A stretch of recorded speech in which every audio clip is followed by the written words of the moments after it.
Good evening, sir. My name is Raj Kumar. I'm doing my final MBBS in Stanley Medical College. My question is, why do Muslims in India constantly oppose a common civil procedure code?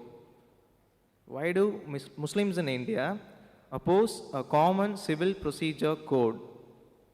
Thank you, sir. The brother has asked a very good question, that why do Muslims oppose the common civil code? Brother, I am for the common civil code.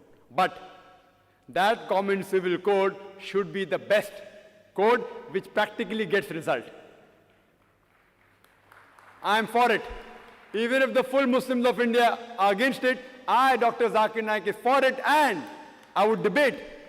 I would be on the platform to discuss logically which is the best code, which is the best law. And you find this, that the law which is the most practical law, you implement that. I would advocate that let India have a common civil code. Common criminal code also, why only civil code? Have common civil code, common criminal code, but we should have a dialogue that which is the best code. Like a Hindu lady who asked me that why does Islam allow a man to have more than one wife? I gave the answer. People appreciated it. So if you agree with the answer, you'll have to write a common civil code that man is allowed to have more than one wife. There is no other answer for the surplus number of women in the world. There is no other solution. No religion has that solution, though all the religions, there's no religion which says that marry only one, except for the Quran. And I gave an analogy that for hijab, for rape, I give the analogy that the best punishment that you can give, the best punishment you can give, which has the best result, as Islam says, the woman should be dressed up in hijab, the man, whenever he looks at a woman, he should lower his gaze. And after that, if any man rapes a woman, he gets capital punishment, there's death penalty. And I gave the stats of America that according to the FBI report in 1990, 1,756 cases of rape took place every day in the year 1990.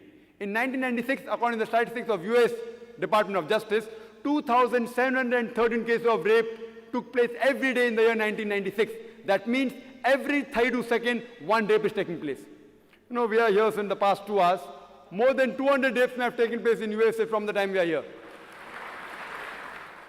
I say that if you implement the Islamic Sharia, that every man, when he looks at a woman, he should lower his gaze.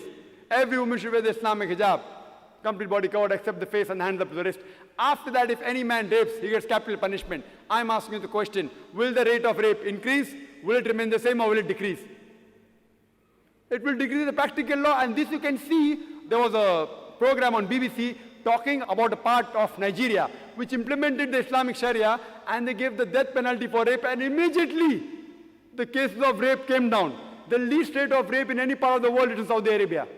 I'm not speaking in favor of Saudi Arabia, but what is right we have to appreciate. And I congratulate L.K. Advani. I remember a couple of years back, in the 1999, in the month of October, he gave a statement, being the Home Minister, that death rap should be given to the rapist. And I congratulate him. He's coming closer to Islam. Maybe the next Home Minister will say that all the women should wear hijab.